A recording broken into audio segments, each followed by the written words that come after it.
I'm your host, Finney Berry. You're listening to the Wrestleville podcast, part of the Fans First Sports Network, where you can find this episode and all our other episodes where you snag your downloads or at Wrestleville.com. And if you listen to us on Spotify and iTunes, please give us likes and reviews. All that good stuff goes a long, long way. My guest this episode is the Prospector, Wes Barker. How you doing, man?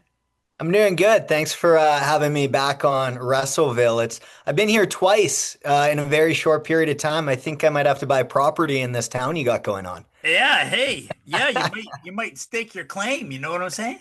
Right? Wrestleville's a pretty good place to live. Hey, yeah, thank you. You came on a few months back with Marty, right? Yes, sir. And boy, how's Marty? How's he doing? He's Marty Way. jacked. He's jacked. Yes. Yeah, yeah, I know That guy's got muscles on his muscles. he's doing good. He found himself in a real fortunate predicament when this crazy weather warning happened here in Kentucky the past couple weeks, and everyone's been snowed inside. Marty has a gym in his basement, a full gym that my uncle and his dad built for him, old clay. So Marty hasn't missed a workout. If anything, he's had more time to hit the gym with this crazy weather warning that's been going on. Right, right. Yeah.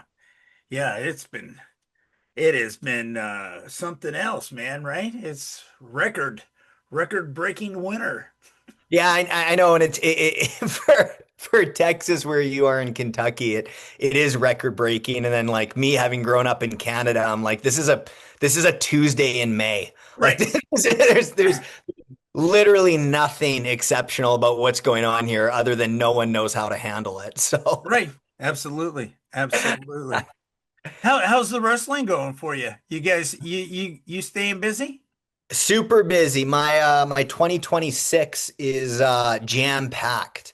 It's last year I was very fortunate for the amount of dates that I got to work, and this year is like doubled, and yeah, it's a very fortunate schedule. Super busy, Yeah, it's super good. busy, and a lot of cool trips I'm looking forward to. I'm going to be with NWA Texas style wrestling in Forney, which is just outside of Dallas. I'm with them monthly. And then Appalachian Mountain Wrestling in Eastern Kentucky, their tour this year they sell tickets like crazy. They're the best selling promotion in the state. So very fortunate for how much I'm working and where I'm working. Yeah, that's exciting. Yeah, and you've wrestled in Texas obviously already, right? You guys have been here already?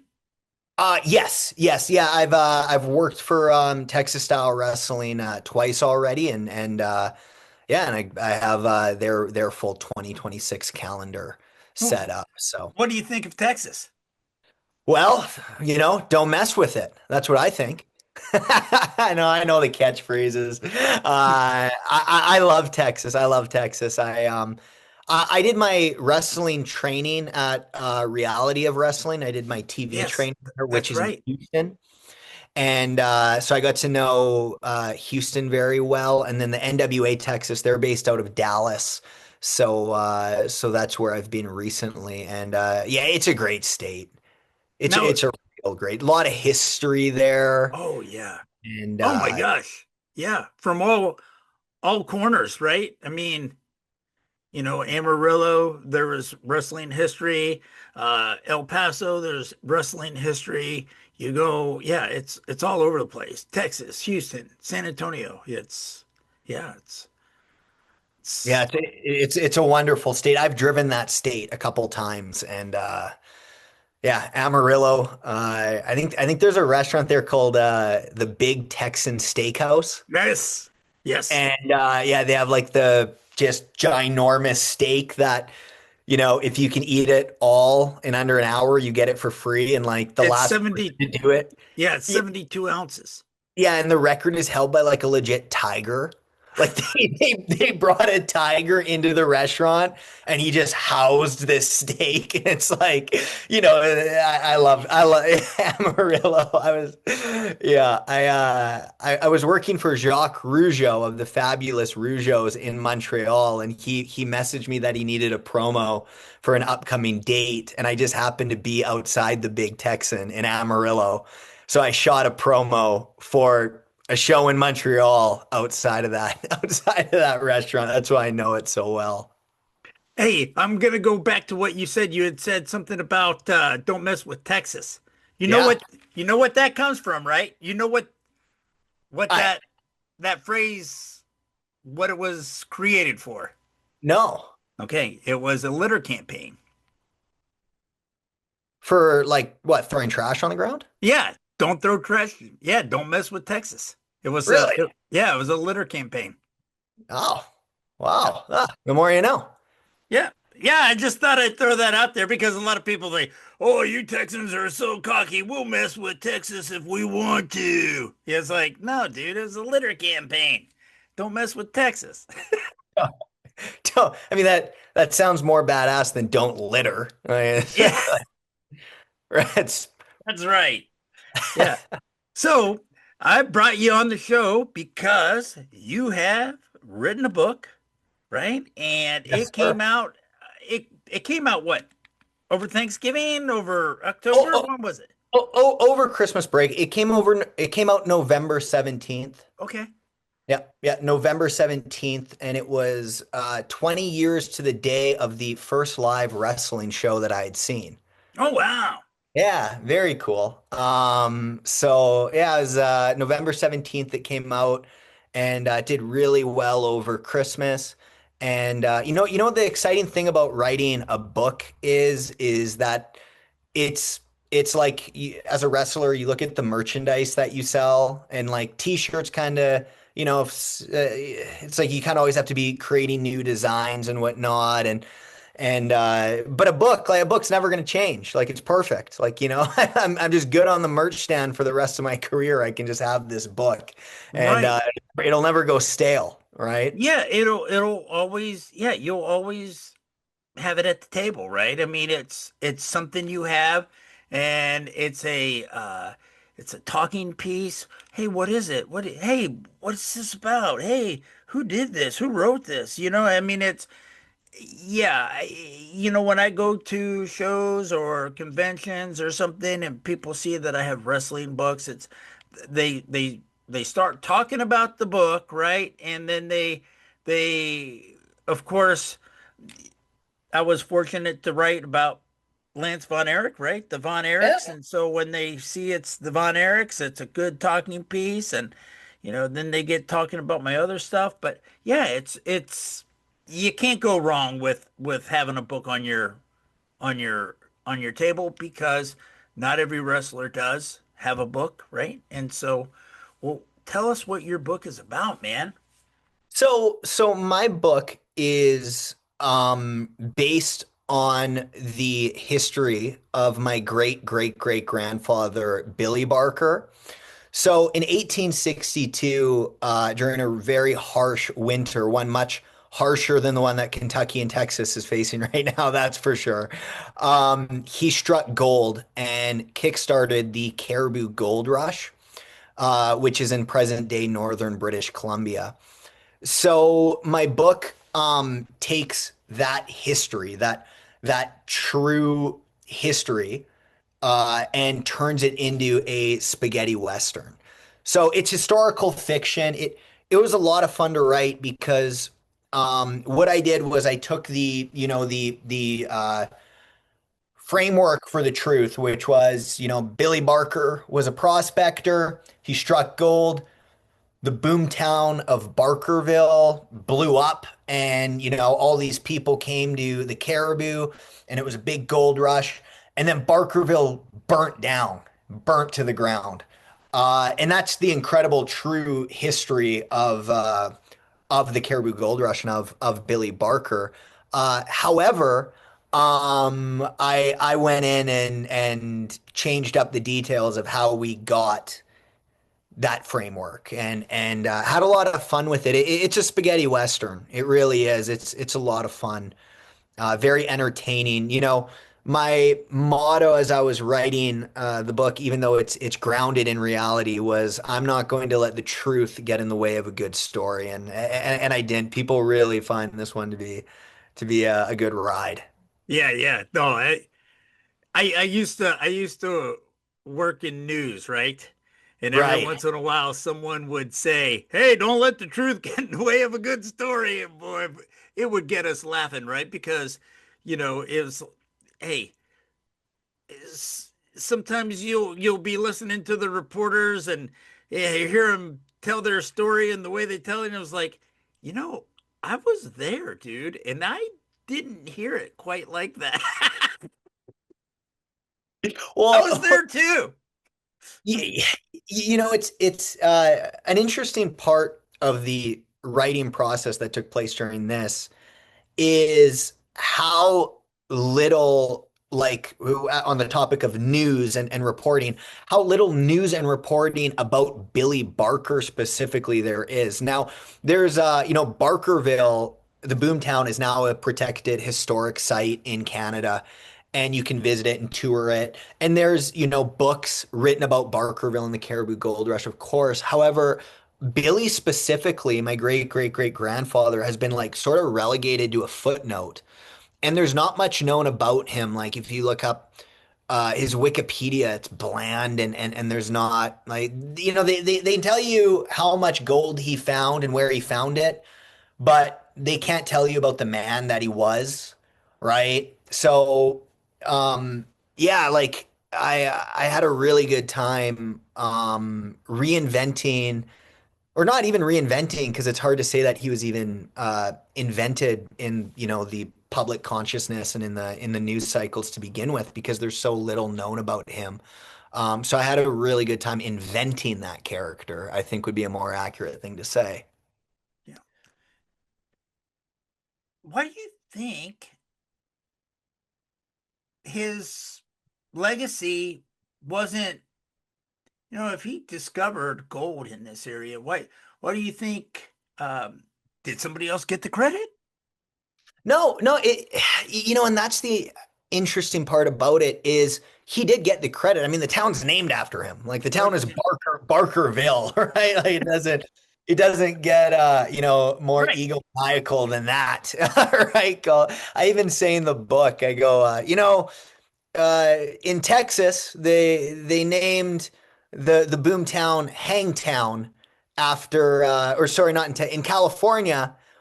In California, one of the 1949 boomtowns was Hangtown, and it was named Hangtown because so many people were hung there for crimes committed or not committed. And in Barkerville, Billy decided to go with the humble name of naming it Barkerville. He just named it after himself, right?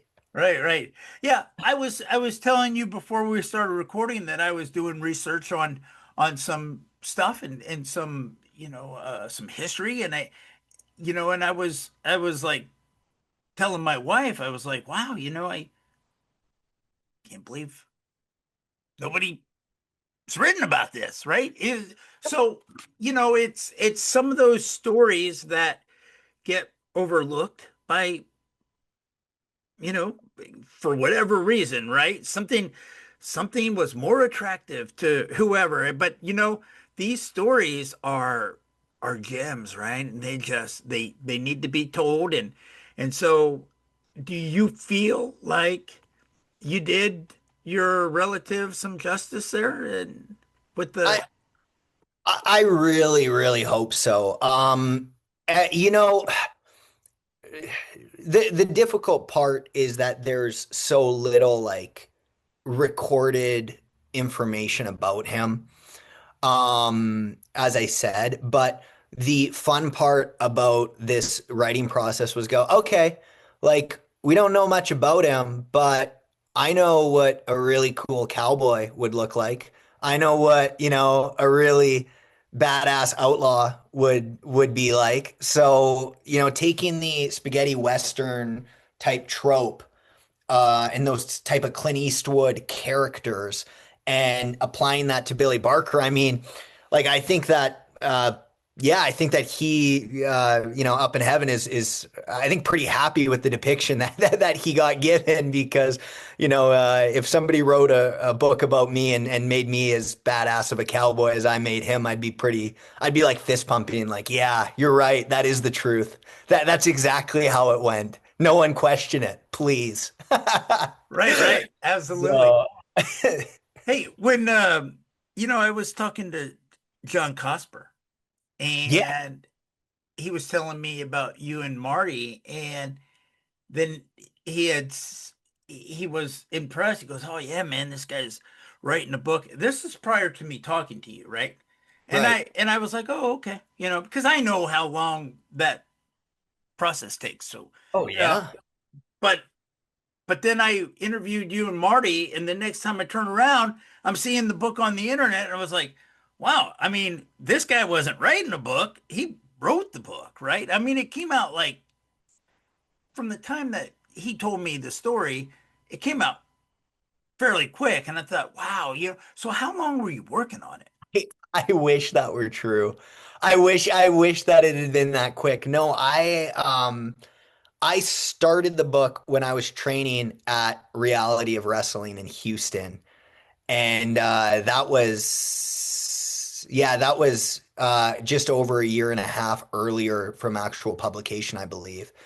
A year and a half to 2 years was the process that it took to write it. And the book is 77 pages, but the actual amount of pages that I wrote, I mean, I'm sure you know this with the editing process. It's like the book is well over 230 pages, right? 250 maybe, but you write and then you delete, you write and then you edit, you write and then you rewrite. The book took just under 2 years, 2 years to write. And yeah, it was like the research part was a lot of fun and then filling in the gaps and making it more entertaining and making it what I wanted to be, which was a spaghetti western. That was the real fun part. So Yeah, yeah, absolutely. You how know, long did I it take go ahead. how long did it take you to write Lance by Chance? Because your book's quite longer than mine. Yeah, now that was quite the process. I started doing the interviews for that thing in 2017, and I think I printed it what like around October of 2020, so three years 3 years, yeah. from Yeah, and start to finish. it's thick. Yeah, Yeah, it's what it came out to 224 pages. good. Which was funny is because my second and third book I think came out to 220 pages too. So Your lucky number. I guess, but my fourth one surpassed it. So, you know, I So, and Vinny, when you're writing, like what's your kind of idea for how long you like are you because I know some people are like, I want to get everything in, and then if people find parts are too long or too dull, well, at least they're getting the full story, and it's better to do too much than too little in those regards. Like what was your idea for as you, because I imagine you right with Lance, like that's a huge story, that's an entire career, an entire life. How did you make the decision on what to include, I guess would be the question. well, there was a lot of stuff we left out, and Yeah. Oh, yeah. he even said too. He goes, "Man, you left out a lot, but we tried to stay on track, right? You Yeah. know, because and in my opinion, I think there was times where I thought we kind of got lost in the woods a little bit, but he did these really crazy things. It's like when he was living in foreign countries, he started smuggling auto parts because there was a need for it, right? So, and he could make money. And so I found that very interesting. So for me, I and I've worked in the news business. I make videos for a living. We tell stories for a living, right? Right. Do documentaries, uh, 5 minute pieces, 2 minute pieces, longer pieces, whatever. But my philosophy is, you know, it takes what it takes to tell the story. Tell Yeah. the story. You know, I remember I was working with somebody one time. They go, "Oh, I'm gonna make a 5 minute piece," and it was like, well, does it deserve 5 minutes? That's a Right? long time. Yeah. And I People don't remember one realize it. time I was working on a documentary, and because I was subject to 2 minutes for years, right? 2 minutes, 2 minutes, 2 minutes. When I started working on this documentary, I thought, man, I'm going to make this thing an hour. It's mine. No one's telling me I need to make it. And it was only like 32 minutes long because that's what it took to tell the story. So that's what I say, just tell the story. If it takes 2 pages to tell the story, or if it takes 200 pages, tell Mhm. the story, and I think when you approach it like that, you're not uh kind of handcuffing yourself, you just tell the story, you know. For sure. I hear you. And sometimes, even on the last book I you know what, the Bart book probably could have been 400 or 500 pages, and it was like, hey, what do we want to tell your 30-year career, what happened, we'll kind of let the people know how this 30-year career shaped you as a person, and how your career came out, and some of the accomplishments that you did, and some of the people that you met along the way, and what they meant to you, and so forth. And he was real happy with the story. It made me feel good. I wanted him to be happy with the story. So, you know, I guess everybody's approach is different, but you do it because you love it, right? Oh yeah. Yeah, I mean, there's nothing more I love than uh telling the story, and it's like it's like I'm hanging out with these guys, but they're not here. They're not in the same room, but when you're doing the research and you're writing the story, and boy, it's like you could hear their voices sometimes. It's like, wow, this is really interesting. It's Yeah, it's an interesting process.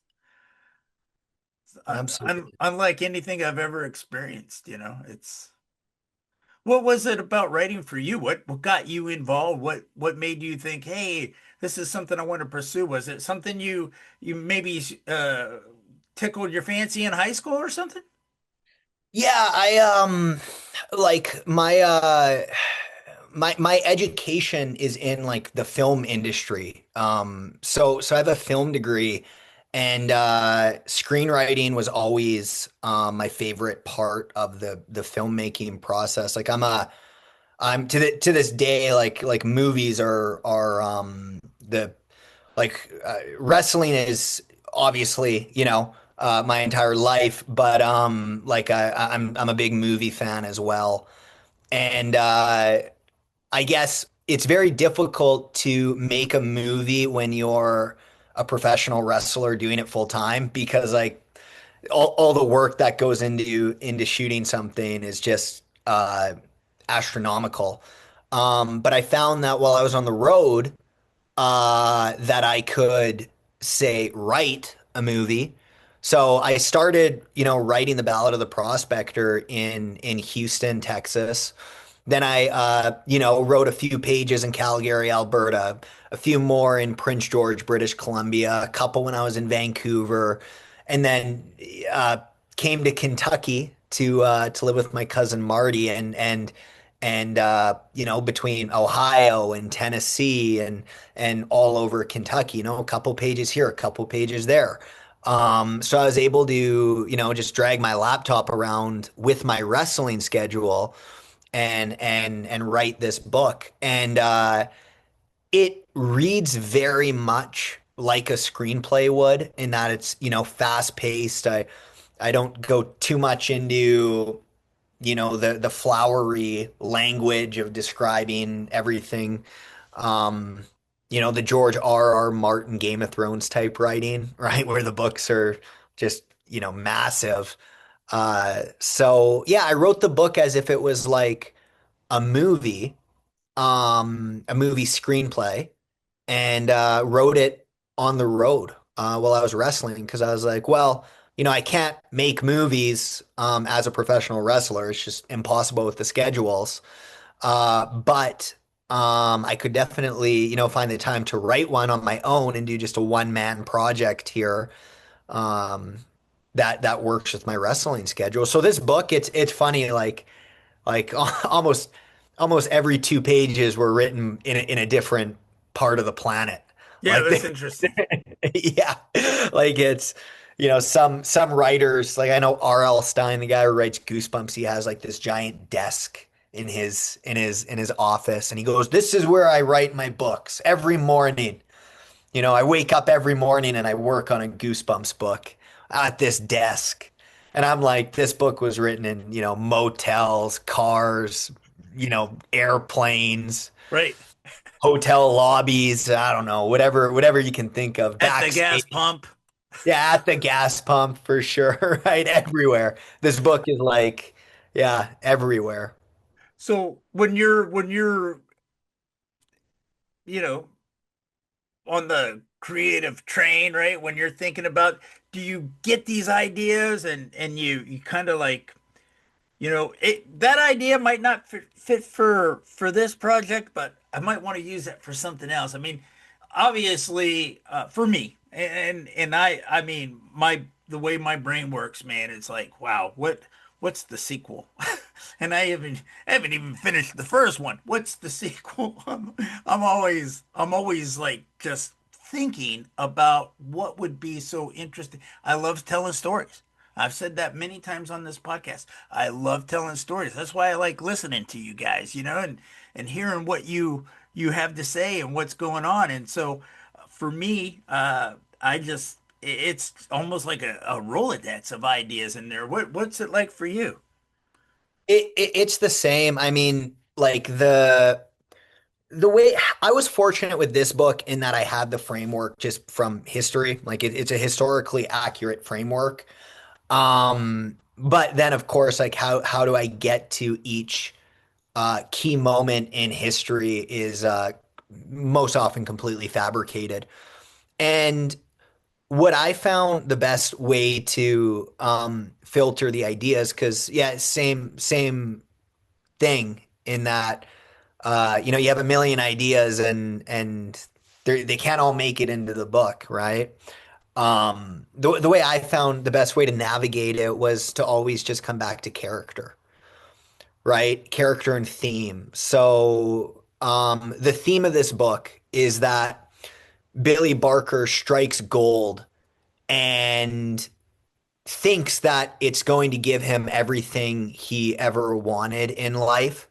But of course, it's kind of like you made a deal with the devil and eventually you have to pay what's due.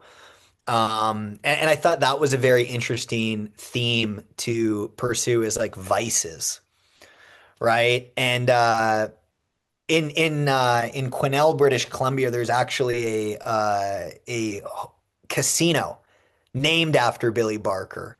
And I always found that interesting because anyone who knows anything about the real Billy Barker is he died broke. Like all that gold he struck wasn't there at the end of the game, at the end of the day. And so I found that to be a really interesting theme to explore is these vices and you think you struck gold, but at what cost, right? What do you now have to pay back? So I had a lot of fun with that, with the theme, and then the character as well. Like for all these plot ideas, like, oh, we could do this and this and this and this with the character, but at the end of the day, it's like, what would this character do? right? What makes sense to what he believes, what he knows, and then that's kind of how I funneled down into what was the final product of the book. During your research, was there something that you came across or you discovered? You're like, wow, like, you know, because you're learning as you're doing the research, maybe researching the town or some of the history that you could find. Was there anything that kind of jumped out at you? Yeah, one is the price it pay uh the price of being a frontiersman. So all of another thing that I pursue in the book is that Billy Barker wants to be remembered in the immortal way that other famous frontiersmen are. Because he struck gold and started the Caribou Gold Rush, he believes, he should be in the remembered in the same vein as Wild Bill Hickok, and he should be appreciated um, in the way of these other frontiersmen. And then just looking into the deaths of those frontiersmen, like Wild Bill Hickok was shot in the back of the head by McCall, the coward McCall, in Deadwood. Right. And then Davy Crockett was the other one. And I'd visited the Alamo in San Antonio, and I'd learned about that's where Davy Crockett showed up and 2 days later was dying for it. So I thought there's another frontiersman meeting an early demise. You, So do you know where David Crockett was from? Davy Crockett was from Tennessee. You got Yes. it. You got Yes. it. Yeah, when he left government there, he said, you can all go to hell. I'm going to Texas. Yeah. So yeah, that was an interesting part of the research was like these famous frontiersmen from the era of Billy Barker, the price they paid to be immortal was just these very early untimely deaths. Um, so Billy finds that out late in the book is like, uh-oh. I want to be like Davy Crockett. I want to be like Wild Bill Hickok, but what does that mean? Yeah. At a cost, right?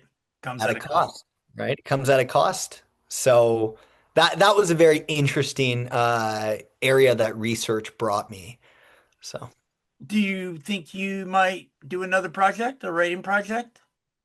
yeah, this book needs a sequel. It really does. There's so like I haven't began it yet, but this book was about my great great great grandfather, Billy Barker. I think the next one should be about my great great grandfather, Moonlight Barker. And there's a lot of research that's going to need to go into that one, as there was for this one. But I can definitely see, continuing on down the bloodline, and then I don't know, maybe like skipping, you know, 3 generations forward into the future, and that one's on the moon or something, right? That one's about the spaceman. That one would just be like total bullshit, right? Like for all the historical inaccuracies I threw in the Ballad of the Prospector. Like once I land on the moon, I'm doing whatever I want, Vinny. Okay, like then it's there's gonna be no one coming at me with historical inaccuracies at that part. No, I'm playing Right. by my own rules once I get there. Right, right. Yeah, that's the fun part. And then finally, after all that time, I'll be happy, Then I'll have found what I was looking for. So yeah, that'll be like book number 6 or something, though. We'll get there. But if you get on the moon, you don't know. You don't know, man. They might come at a cost too. Yeah, the cost of being happy for the rest of your life. Look at the photo that Marty and I sent you. You knew I was going to say something like that. Yeah. No, that's hilarious. Yeah, So, for yeah, for for the listeners, I sent Vinny an 8x10 of Marty Clay and I shaking hands on the moon, and it really doesn't make a lot of sense, but I mean, I like it. So yeah. I trust me, I've looked at it and read it a couple times, and it's very interesting. It's very unique. I thank you. Thank you for sending the picture. It was very nice. And yeah, it's on the wall of fame. Hey, where can people get your book, Wes? My my book is available on Amazon. If you look up Wes Barker, you'll find it, or the Ballad of the Prospector, it'll pop up. As well, if you follow me on Instagram at Prospector Wrestling, the links are in there. So yeah, All right. Well, very I've easy. enjoyed yeah, I've enjoyed talking to you, man. Thank you so much for giving me your time. Thank you, Vinny. I appreciate it. It's always wonderful to, book an Airbnb at Wrestleville and stay a while.